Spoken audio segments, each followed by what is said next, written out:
When Aisha and Farhan moved into the old countryside house, they thought they'd found their forever home. It was quaint, full of character, and miles away from the city noise. They chose a small spare room upstairs for storage, a place for forgotten boxes and old furniture. But the house had other plans. The strangeness began almost immediately. Soft, indecipherable whispers seemed to drift from the room at night. The door, which they always kept shut, would be found slightly ajar in the morning. A bone-deep coldness emanated from it, seeping into the hallway like a fog.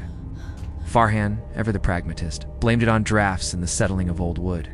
But Aisha couldn't shake the feeling that the room was alive, that it was watching her.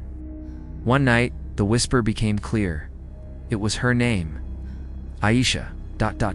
The sound was so close, as if someone was standing right on the other side of the door. Heart pounding, she turned the knob and pushed it open.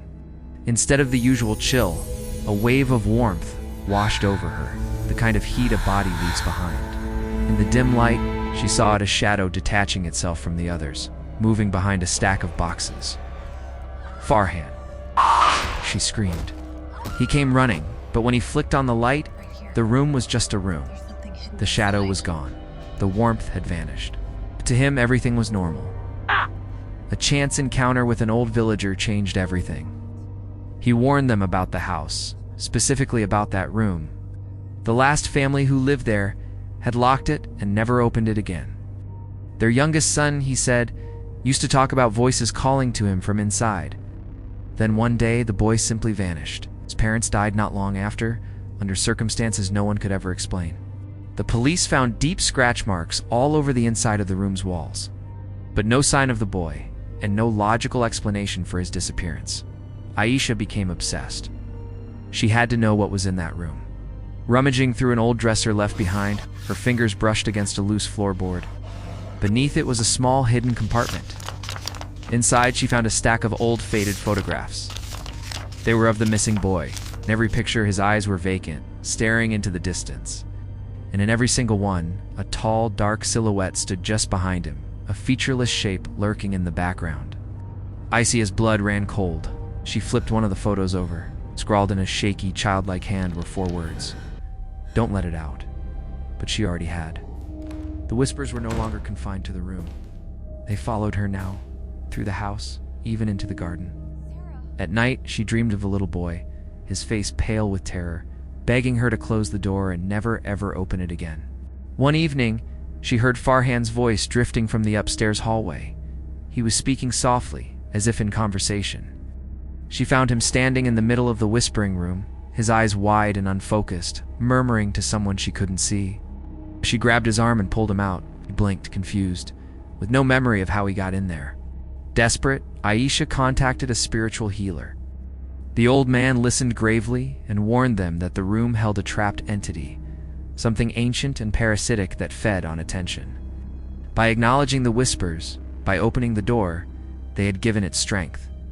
The only way to stop it, he said, was to ignore it completely. Cut off its food source. But it was too late. The entity refused to be ignored. That night, the whispers turned into screams. The door to the room shook so violently on its hinges, it seemed the wood would splinter. The lights flickered and died, plunging them into darkness. They tried to run, but the hallway stretched before them, an impossible, endless corridor. They were trapped in a loop, always ending up back in front of the screaming door. Then, it began to open. A figure crawled out, a nightmare of twisted limbs and a body that moved all wrong. Its eyes were hollow pits of darkness, and its mouth stretched impossibly wide as it whispered their names in a chorus of voices. In that horrifying moment, Aisha finally understood the boy's warning. It wasn't just about keeping the entity in. The room required a sacrifice. It needed to be locked with someone inside. As the creature dragged a paralyzed Farhan towards the open door, Aisha faced an impossible choice. Love or survival. With a sob that tore from her soul, she slammed the heavy oak door shut, turning the key in the lock. The screaming stopped instantly. The house fell silent. The next morning, the sun streamed through the windows. The house was quiet, peaceful. The room looked ordinary again, as if nothing had ever happened. Aisha packed a single bag and left, the crushing weight of her guilt a permanent shadow on her heart. Weeks later, she developed the last roll of film from her camera. There was one final picture she'd taken, a shot of the house as she drove away.